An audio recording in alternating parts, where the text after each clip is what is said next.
Let me tell you a story. The date is April 2nd. Nintendo has just begun their presentation for the Nintendo Switch 2, and it is knocking people's socks off. Boom, Mario Kart. Boom, Deltarune. Boom, Silksong. Boom, Donkey Kong. The new Joy-Cons will be connected magnetically, runs at 4K in the dock. Discord for some reason. People are eating this up and having the times of their lives.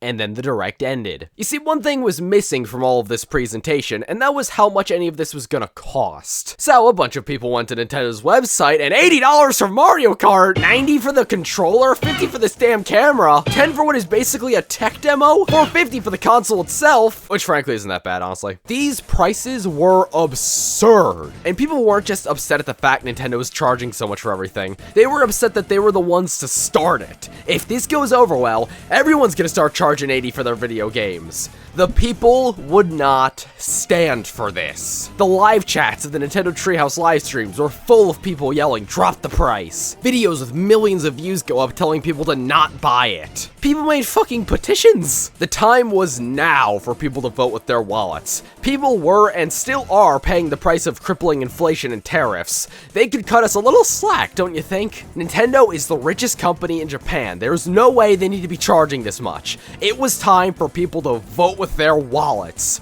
We would not stand for this.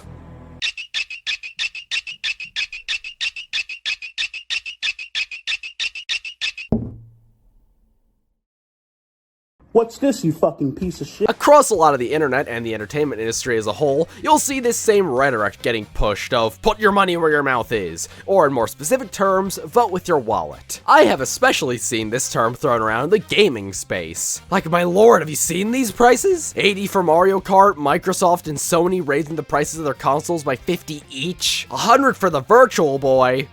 That's really funny, actually. This is the one price I hope they don't change. I'm sorry, I just want to see the Virtual Boy fail twice. I don't care who you ask. These prices are ridiculous. Unabashedly.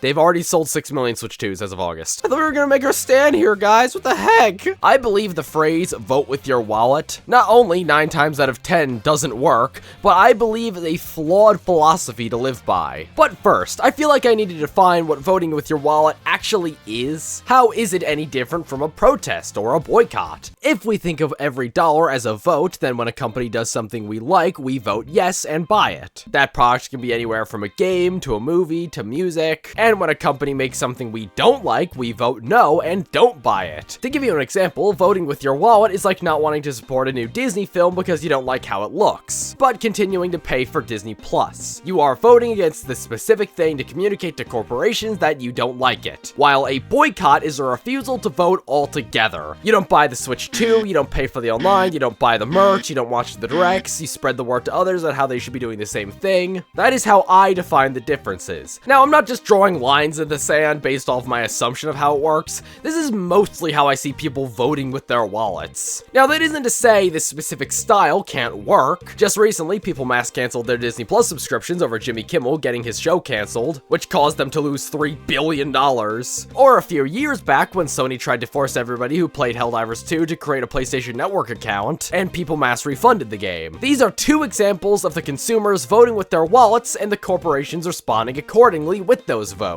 If the Helldivers 2 situation was instead a boycott, people would have been refunding all of their Sony games. If we only looked at these 2 examples, voting with your wallet works perfectly fine. But that is discarding the context of these examples. It only worked in Jimmy Kimmel's case due to mounting fears about the suppression of free speech, and it only worked in Helldivers' case because, okay, real talk, Sony, you made a game specifically designed to unite a community around a centralizing enemy, and then you made yourself that enemy. If we look at more general cases, then it starts to fall apart a little bit. Leading up to the launch of Pokemon Scarlet and Violet, a portion of the Pokemon community, still burned after the critically mixed Pokemon Sword and Shield, was concerned Scarlet and Violet would be a repeat of history based off the trailers of the game, or the live-action Lilo and Stitch remake. Plenty of people who still remember the quality of Disney's other live-action remakes were set on not seeing the movie due to not wanting to support another live-action Disney slop-o-matic masterpiece.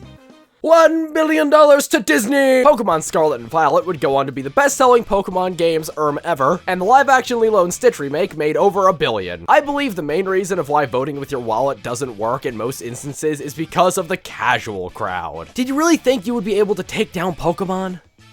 It's Pokemon. I guarantee you, for every one person lining up to show Game Freak who is the man, there's 100 kids behind him lining up to buy the game regardless. Most general audiences don't really care about the quality most of the time. That's not to say every person who isn't a diehard fan of something has no taste, but that is to say the Minecraft movie made nearly $1 billion. Do I want to see another Minecraft movie? A little, it would be funny. Did my wallet vote for this movie to do well? No! I guarantee you most of the dollars this movie got were just families going for the sake of their brain rot babies. And this casual audience extends further than just the broadest examples of Pokemon and Disney. I always see people talk about how they hate microtransactions, or they hate loot boxes, or they hate battle passes. But what a lot of people don't realize is that's what you're seeing. If you want to live with the philosophy that voting with your wallet works, then wouldn't that mean us as a society also voted for microtransactions and loot boxes to be a mainstay? Baby Gazpacho back in 2018 probably had a pretty big vote with how many dollars they were pumping into Fortnite. The casual market will always decide what is or isn't out. Of course I'm against video game gambling, no shit. But if that's where the votes are going, then that's what's going to happen. If you want to truly believe that voting with your wallet can work, then you also have to believe that people voted for the industry to be this way. For most, I don't even believe it was a conscious decision for things to be like this. Like if you asked your average Joe why they're giving money to Una Musume, do you think their response would be that they love the gambling industry and want to support it? Do you think somebody buying Robux is just a huge child labor advocate? I guarantee most people buying stuff like this don't even realize where their purchases are going. When I make a lot of these videos, I like to talk with my mom about them because she is about the normalest person I know. And since she's a huge Marvel and Star Wars fan, I asked her, are you a bad person for supporting Disney, who had laid off a bunch of people who animated Inside Out 2 so they wouldn't have to be paid bonuses for the film's success? And her response wasn't a yes or no, it was confusion that even happened. And frankly, I can't fault her for not knowing. It shouldn't have to be the consumer's responsibility to keep track of every single corporation and what they're doing. I'm somebody who knows a lot about this stuff. Imagine if I tried that. I can't watch anything on Disney or Netflix because generative AI and general anti-consumerism. I can't watch anything on HBO Max because it's owned by Warner and they know what they did. I can't play anything on my Switch, PlayStation, or Xbox because of ludicrously greedy prices and more anti-consumerism. Lovely. I should actually probably just turn this PC off entirely because it's running on Windows, which is owned by Microsoft. You know what, just forget any form of entertainment. I'll just have a nice bar of chocolate instead. Child labor, child labor, child labor, child labor, not you, you're okay, child labor. For the average person, and even for me sometimes, it's hard to keep up with who and what we should and shouldn't be voting for with our dollars. It can be nauseating keeping up with which companies should be supported. Like I ate Eggo waffles this morning. What the hell is Eggo doing as a corporation? I don't know. Should I know? A lot of Roblox obbies use actual provable child labor and go unpunished by Roblox themselves. I guarantee nobody is in support of that. But out of everybody who plays Roblox, how many of those people do you think know this? And out of those people, how many of them do you think actually care? And out of those people, how many do you think are going to stop playing a game they probably enjoy out of not wanting to support this? It's hard to blame somebody who knows a corporation is bad and supports them anyway due to the overwhelming amount of bad press it seems every corporation gets. My brother's an Assassin's Creed fan. He knows Ubisoft sucks. We both know this, but he buys Assassin's Creed games anyways. Not because he supports Ubisoft, but because he enjoys the video games. I could never blame somebody for just wanting to play something they like or watch a movie they enjoy when both of us know how bad that company sucks. And if you want to blame somebody for this, then you should first point the finger at yourself. You're watching this video on YouTube,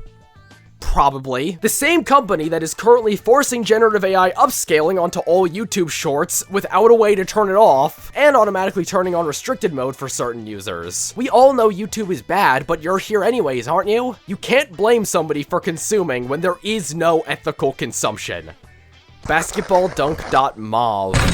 At least to me, I think I've made a pretty solid point already. Voting with your wallet doesn't work due to general audience, and also this meme. But what about when most people do learn about stuff like this? The Switch 2 prices were nearly inescapable when they were going around. But I think I would like to say the quiet part out loud of voting with your wallet. If what's in my wallet is my vote, doesn't that mean somebody with a bigger wallet gets a bigger vote? For example, the $50 Kirby Air Riders amiibo. We can all agree these are overpriced, right? I mean, Skylanders Swap Force figures, which had the exact same mechanic, were $16 back in 2013. So then why are they priced so high? Nintendo can't honestly expect somebody to pay $50 for these, can they? God, they definitely can. Okay, I'm sorry for this, but it's math time. Let's say Nintendo makes a Mario amiibo. It costs them $5 to make, and they'll sell it for $10. If 5 people line up to buy it, then they would have made $50, and lose half of it to manufacturing, netting them a $25 profit. Now, let's say they decide that's not enough money, so they raise the price to $50. 4 of those people who were interested previously then tap out, thinking that's way too much money, but there's still the one sucker there that wants it and just spends the $50. In both of these scenarios, they made $50, but in only one of them, they lose half of it to manufacturing. This scenario is, of course, ignoring taxes, tariffs, marketing, most amiibo actually being 12 back when they came out, not 10. But you see where I'm going with this hypothetical, right? It doesn't matter how many they sell, all that matters is the raw numbers. If the only reason to not buy something is because of the high price, then the people who can stomach that price are going to do it anyway. They're interested, so they'll buy it. Of course, I, and probably you, can't stomach spending $50 on Kirby-shaped piece of plastic that you'll probably use once, but somebody more well off than I am probably can. If you want to live off the philosophy that you can vote with your wallet, then you also have to agree that people with more money have a bigger vote than you. Simple as that. With all of this in mind, it's hard to see the point of voting with your wallet, but I don't blame people for having this mentality. On the surface, it makes a lot of sense, but if you sit down and really think about it, I don't really think the mentality holds up. Like if somebody stopped supporting Fortnite financially during the season they had AI text-to-speech Darth Vader, would that really mean anything to Epic? That could mean you didn't like the AI, or that could mean you weren't interested in any of the skins, or that could mean you didn't have a ton of money at the time, you were falling off of Fortnite as a whole. That could mean